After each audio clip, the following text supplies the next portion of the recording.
y'all. Today I figured I would show you me repotting this mum.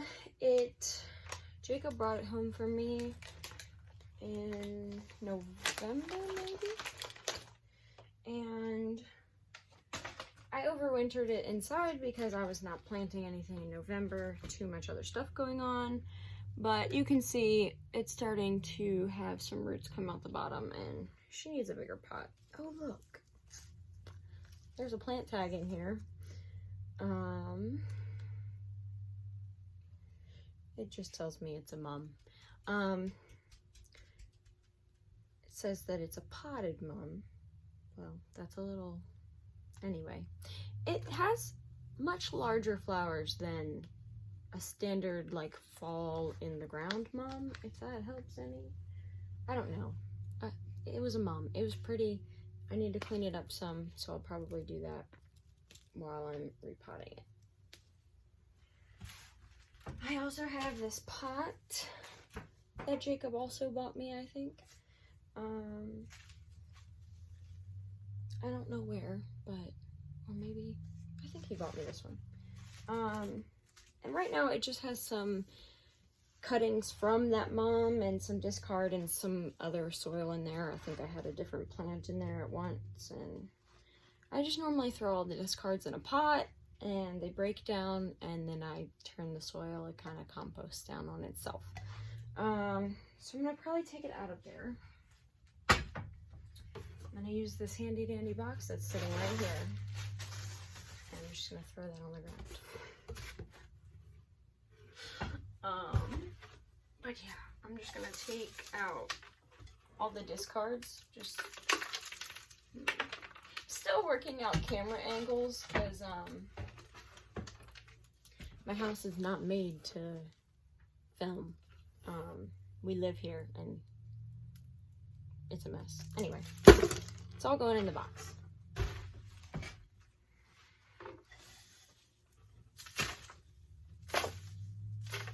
Alright, so I'm down to kind of just some, looks like more sandy soil. I don't know what I had in here, to be honest. I have no idea. But it's a sandier soil, so it'll be fine.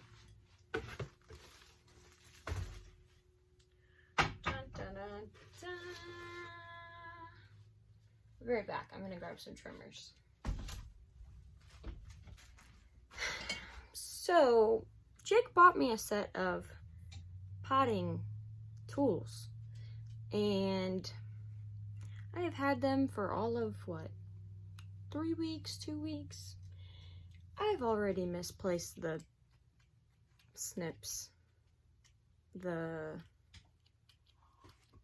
trimmers, the things that snip, that match this one. So pretend that these match. Just a side note, if you're using old trimmers, clean them off. I normally just rub them with an alcohol pad. It helps prevent diseases across your plants. I'm not going to take my own advice right now because I cleaned them yesterday and they're just dirty from another plant that I know is completely fine. So just proceed as if we cleaned these. And basically all you want to do is cut off, of course you can't see it, duh. So basically, you can see I already trimmed some pieces off of the top. The plant is gonna go and try and produce more food for growth, and anything that's already wilted or dead can just go. And sometimes you accidentally prick off a good piece. Oh well, the plant will be fine. I mean, as long as you're not doing that 100 times over. There's some wilted stuff on the bottom. I just watered it this morning, so I probably shouldn't have done that because now everything's kind of wet and gross, but it's fine. And just kind of move through the plant the best you can, getting whatever you can get off. if you can't get it all off, it's life, guys. What's that Bob Ross quote? Everything's fine. I don't even know. I can't remember anything, but everything's fine. Your plant can have a little bit of dead stuff on it, and it'll be fine. Especially a mum. These things are resilient. Very recommended if you have very little green thumbs, or if you have a black thumb even. They're really not that difficult. Like I said, I overwintered this inside because I was not going outside to plant anything in November. And I really just ignored it. I just ignored this plant. I watered it a couple times, maybe, since it, well, when I first brought it home, I took care of it a little bit, but,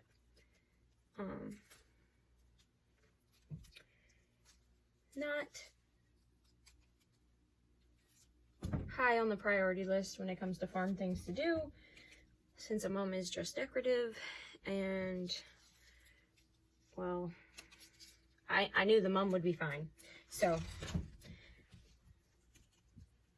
I just sat it in a sunny window, watered it maybe once every 6 weeks, if that, and went on my merry way. And when you're trimming, you really want to get it down as far as you can. Don't have to be perfect, but you can see where I just pulled this guy off right here. You can see there's already a sprout coming back up.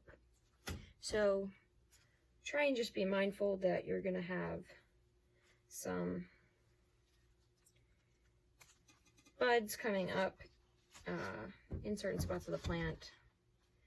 I'll probably do a video more in depth of what I'm saying right now, because that was not very scientific at all. But I think I've got it to a good place. There's still a little bit of pieces I'd probably pull off, and this is a process really where you just pick them off. You don't even need to have clippers. If it's dead, you could just pick it off.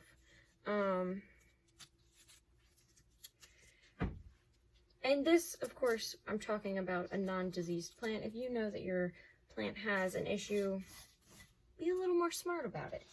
Don't be like me. So, in order, since the roots are coming out of the bottom, I'm just going to kind of massage the bottom here a little bit. It does help that I did just water it, because it's pretty moist still.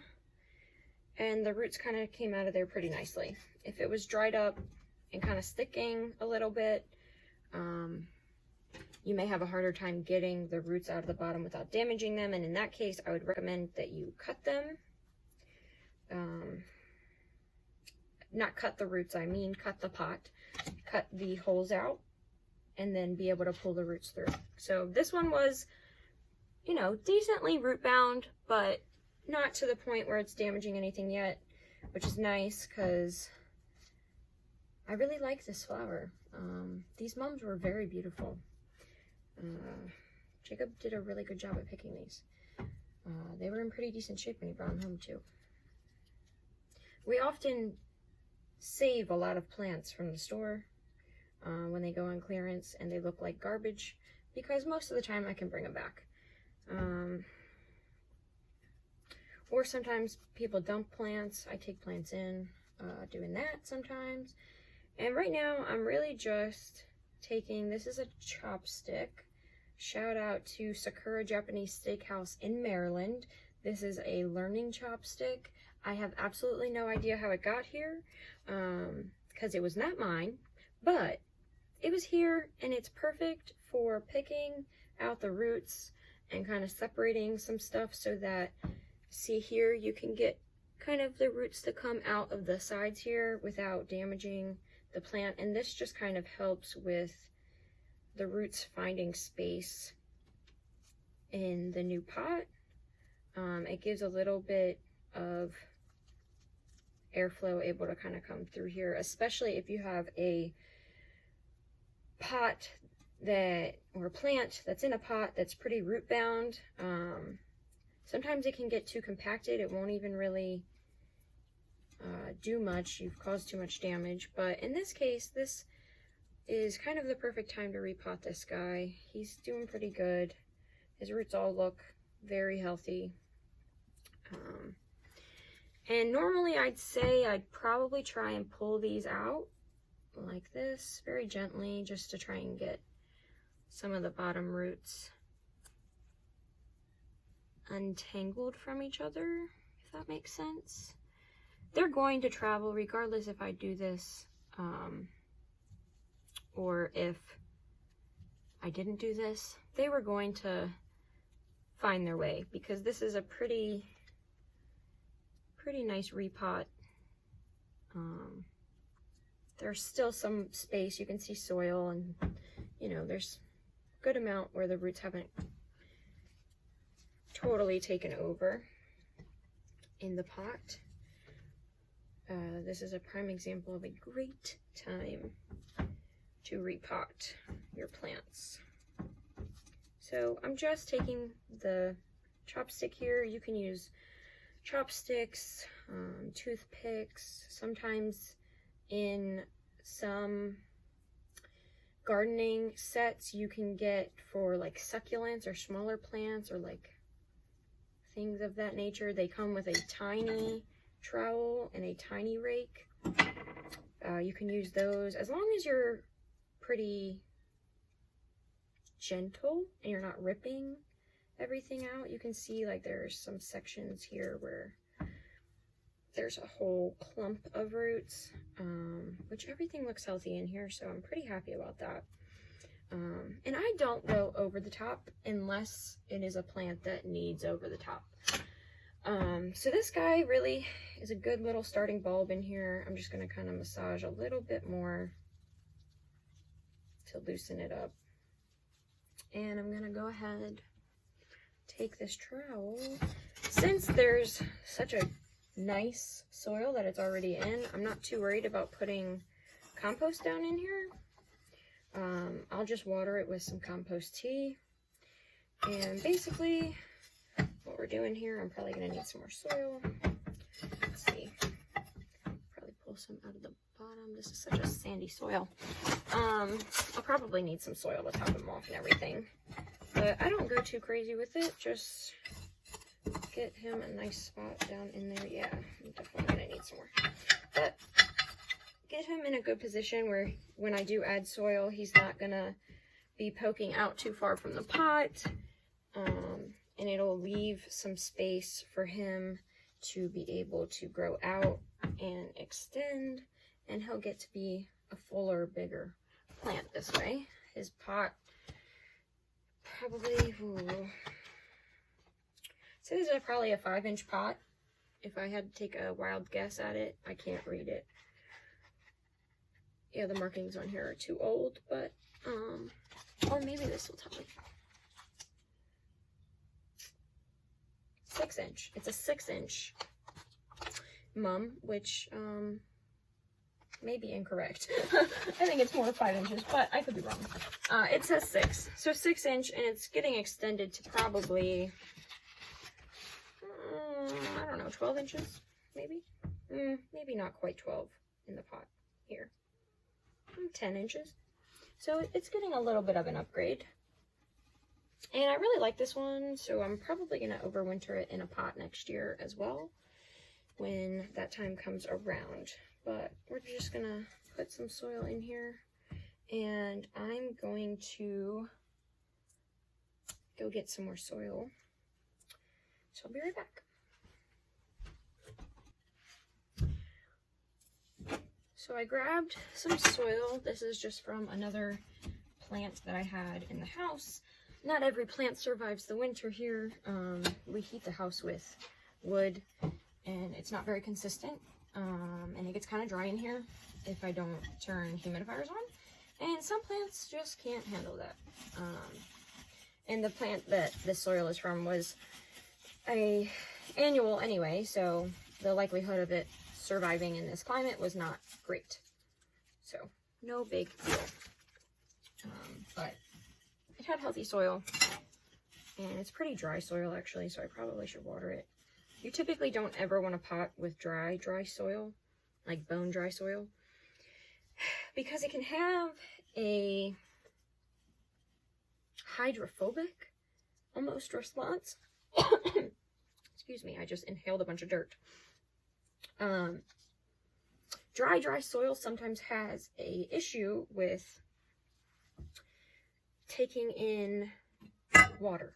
Sometimes it will kind of just let the water ride over it, and then it drains out of the bottom of the pots, obviously, and it never actually takes in moisture. And dry soil cannot and will not be beneficial for your plants. It cannot provide any nutrients or hydration when it is dry. So you definitely want to check and make sure that when you are potting, it's at least damp. It doesn't have to be sopping wet by any means, but you certainly do not want bone dry, which is what I'm dealing with, and it's creating, you can't really see it, but it's creating a lot of dust, which I hate because it's making me want to sneeze. But it's all right. I'm gonna let this guy get some water. I'm going to probably put it in a plant tray so it will be watered from the bottom, just because the mum plant itself, I have a couple little guys that got kind of irritated with me, I guess, and it looks like this guy's gotta move him around a little bit to make sure he's even.